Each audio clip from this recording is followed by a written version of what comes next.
Oi gente, como eu tinha falado no vídeo anterior, eu ia fazer esse vídeo que eu tento levantar supostas vantagens ou consequências positivas do governo Bolsonaro, algo que é muito difícil de fazer, porque o governo Bolsonaro é um verdadeiro show de horrores aqui no caso brasileiro, né? Perda de direitos, problemas ambientais, enfim, investigação já de corrupção. Então muito difícil fazer isso, mas eu vi como um desafio e resolvi tentar levantar aqui 5 razões porque o governo Bolsonaro vai ter algum tipo de vantagem ou vai ser positivo em alguma forma, de forma não intencional, mas ainda assim vai ter algum tipo de pode ter algum tipo de consequência boa. Antes de entrar no vídeo propriamente dito, eu devo dizer que todas as vantagens que eu vou falar nesse vídeo podem ser facilmente desmontadas se algumas dessas coisas acontecerem. Então, por exemplo, se a questão ambiental houver um amplo desmatamento na Amazônia e o aquecimento global for vastamente agravado, nada do que eu falei aqui como consequência positiva vale. Porque se isso acontecer, que a gente ainda não sabe se vai acontecer, claro que a probabilidade é grande, mas ainda não aconteceu, depende de pressões e tudo mais, mas se isso acontecer, tudo que eu falar de consequência positiva, vocês podem descartar, porque essa é uma consequência negativa para o planeta grande o suficiente para invalidar. A escalada de violência e de repressão, se gerar mortes, e uma pessoa que está assistindo esse vídeo foi uma pessoa que teve um filho ou alguém que morreu por causa dessa escalada de violência, de achar que através da repressão, do aparato policial, você resolve o problema da violência de uma forma definitiva, claro que para essas pessoas um vídeo como o meu pode parecer ofensivo, então eu estou declarando aqui desde já que me solidarizo com vocês e que, enfim, não acho que nenhum fator positivo que eu vou dizer mais à frente desfaz a tragédia que você viveu, né? E assim como a destruição do patrimônio brasileiro, com a venda do pré-sal e privatizações, se isso incapacitar o Brasil de reinvestir e dificultar muito a possibilidade do Brasil se desenvolver, é óbvio que também isso desmonta qualquer tipo de vantagem que eu possa dizer posterior. Então tem algumas coisas aí que, se acontecerem, e que provavelmente tem grande probabilidade de acontecer, tornam essas vantagens, digamos assim, praticamente inexistentes, não é? Isso é uma coisa boa para pontuar antes dessas possíveis consequências positivas do governo Bolsonaro. Se você chegou agora, o canal é a Nova Máquina do Tempo, eu sou André Teixeira Jacobina, aqui a gente fala de política, de ciência e de filosofia. Eu tenho uma sessão de diálogos com especialistas e o Filosofia Popular às sextas-feiras. Pois bem, gente, primeira coisa boa do Bolsonaro ter vencido e não ter sido o Haddad, que sem dúvida nenhuma é um homem muito mais preparado, não tem nem como comparar Haddad e Jair Bolsonaro. Se o PT tivesse vencido, o Brasil poderia ter ficado ingovernável. O que é que eu quero dizer com isso? Todos vocês sabem do sentimento antipetista na nossa sociedade. E o PT já vinha de 14 anos no poder praticamente. Então era muito tempo. E se o PT ganhasse de novo, Bolsonaro já estava preparando, vocês sabem disso, questionar a legitimidade, dizer que o voto eletrônico era fraudado e poderia haver a tentativa de um golpe, poderia haver um governo militar instalado via golpe, o que seria terrível. Aí o autoritarismo teria chance de se espalhar de uma forma muito mais violenta e mais rápida. E eles governando pelo caminho democrático significa que eles podem ser mais facilmente retirados pelo caminho democrático também. Claro que tem um elemento de conjectura aí, porque um golpe ainda pode acontecer, mas ele se torna menos provável nesse cenário. E se não houvesse o golpe, além disso, eles poderiam minar completamente o governo do PT com pautas bomba e tudo mais e dificultar muito o governo do Haddad. Então, tem esse lado de que o Brasil ficaria ingovernável, poderia haver golpe militar e tal. Então, eles terem vencido talvez facilite a transição para sua saída, né? Isso é uma primeira coisa boa. Naquele contexto, aí levando em conta a conjuntura daquele momento. Segunda coisa boa. Essa direita é a direita ralé. E ela cria uma imagem para a direita que é extremamente negativa. Isso significa que uma direita liberal, um Amoedo da vida, seja assim muito melhor em tudo. Ele é melhor em certos aspectos. É favorável à redução de privilégios e tudo mais.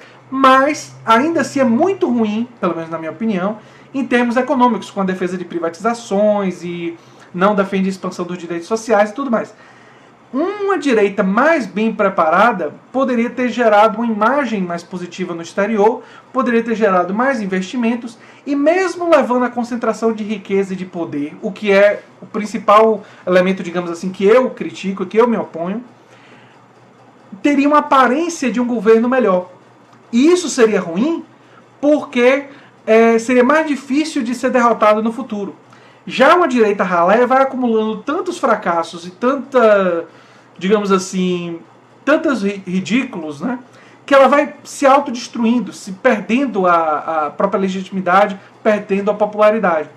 Isso só vai valer se daqui a 4 anos ou menos do que isso, um progressista, alguém do campo progressista, de um partido progressista, chegar ao poder e houver uma transformação, também não apenas na presidência, mas da própria sociedade. Se a direita, digamos assim, liberal, que não é da ralé, conseguir se reinventar daqui até lá, essa vantagem não existe. Ela, enfim, a concentração de poder e de riqueza vai simplesmente continuar. Terceira coisa, mas se um progressista vencer daqui a 4 anos ou menos e houver emergência em reação a essa direita ralé de um pensamento radicalmente democrático, o fato de ter sido uma direita ralé que chegou ao poder é vantajoso nesse aspecto. Vamos ao terceiro ponto, que tem a ver com o segundo. Oportunidade para a esquerda se renovar, como vem acontecendo depois da vitória de Trump nos Estados Unidos e com Corbyn, também nos Estados Unidos, depois de Trump, Bernie Sanders aumentou a popularidade, e na Inglaterra, depois de Theresa May e depois do Brexit, Corbyn tem crescido de popularidade. Então, você vê nesses dois países a ascensão de lideranças de esquerda mais sofisticadas, melhores do que as lideranças que eu chamaria de uma esquerda corporativa. Então, não apenas canais no YouTube progressistas, movimentos sociais podem se rearticular, como toda a esquerda pode se renovar e pode meio que te expulsar da esquerda, o que eu chamaria de uma esquerda corporativa tradicional, que fez governos em todo o mundo associada a grandes empresas, a grandes corporações empresariais. Ou seja, é possível que haja essa renovação dentro dos partidos e em todos os partidos e nos movimentos sociais e nas forças de influenciadores sociais, como é o campo do YouTube.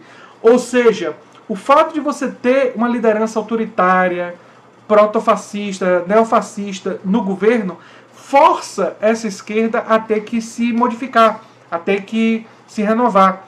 E a esquerda antiga, corporativa, que faz acordos com grandes empresas, com grandes corporações, que acha que pode governar para todo mundo, essa esquerda, que é uma esquerda problemática, que foi gerida especialmente, ela foi criada, né, gestada pelo Bill Clinton lá nos anos 90, e ela se espalhou pelo mundo todo, né, e em vários lugares do mundo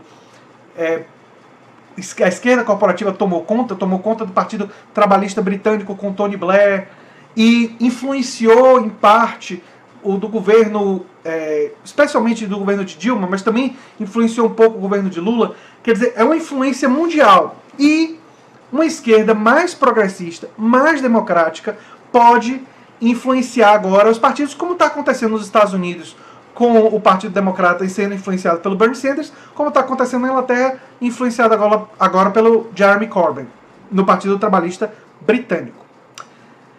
Quarto ponto positivo.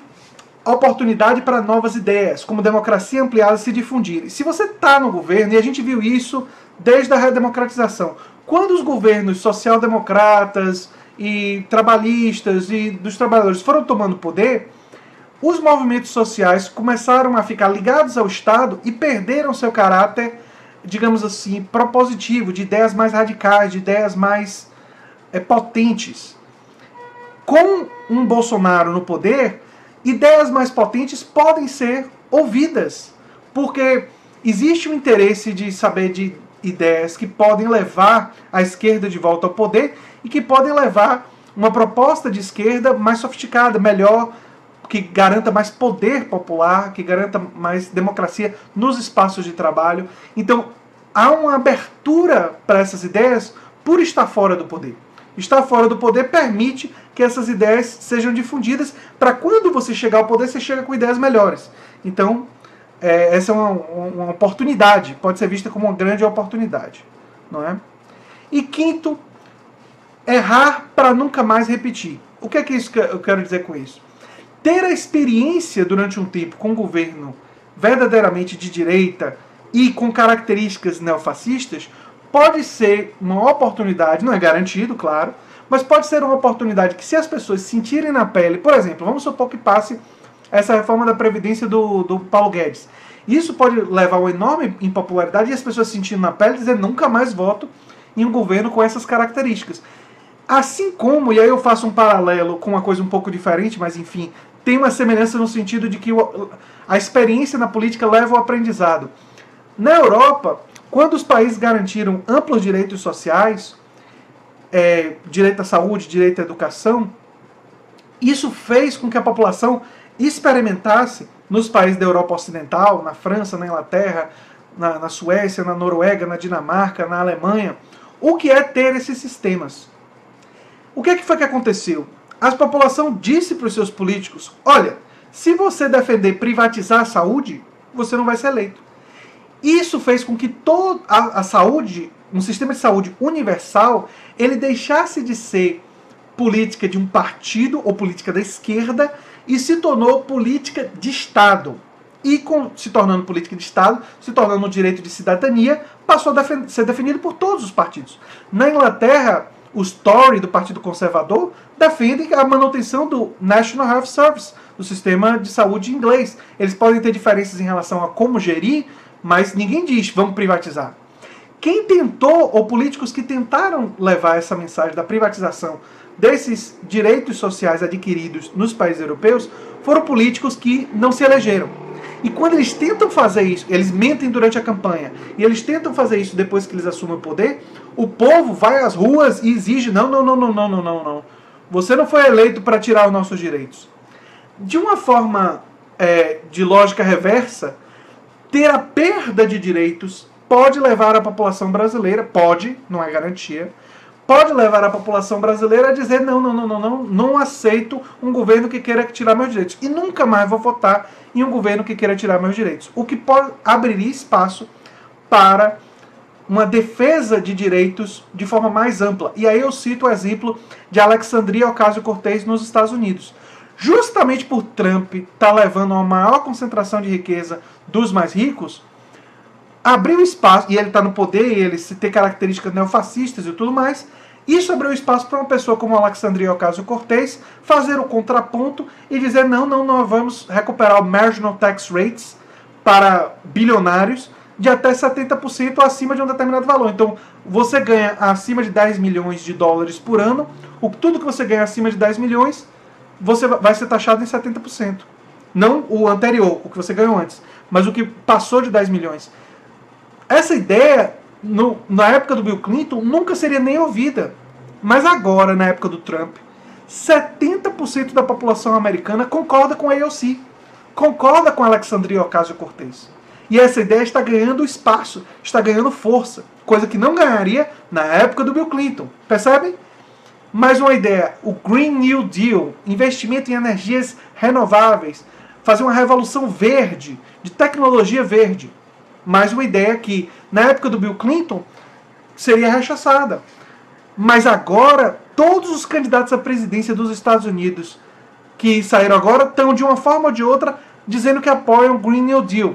Eu acredito em todos eles? Não. Muitos daqueles candidatos ali estão falando isso só para se eleger. Mas só o fato disso estar sendo defendido publicamente pelos candidatos e ter massiva aprovação popular já é uma conquista do movimento progressista americano, já é uma conquista dos socialistas democráticos americanos.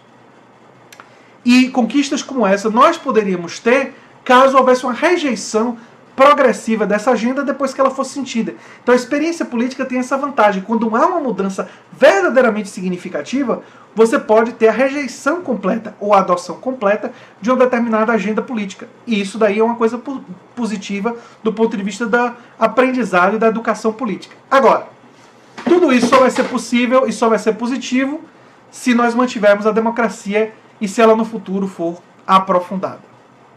enfim. Então tem essa condicional fundamental pra gente, não é? Enfim, eu não consegui pensar em nenhuma outra consequência positiva, talvez haja, mas eu acho que essas são as maiores e, como vocês puderam ver, não são consequências positivas intencionais, mas ao contrário, são consequências positivas relacionais, que estabelecem relação com outros fatores que, se confirmados, podem se manifestar positivamente na sociedade, especialmente no futuro. E que dependem de, enfim, de conjunturas complexas que não necessariamente vão se manifestar. Era isso, gente. Se você gosta do que eu faço aqui no canal, se lembre sempre de se inscrever no canal, dar um like e compartilhar, que é muito importante para mim. Um abração e até o próximo vídeo. Tchau, tchau.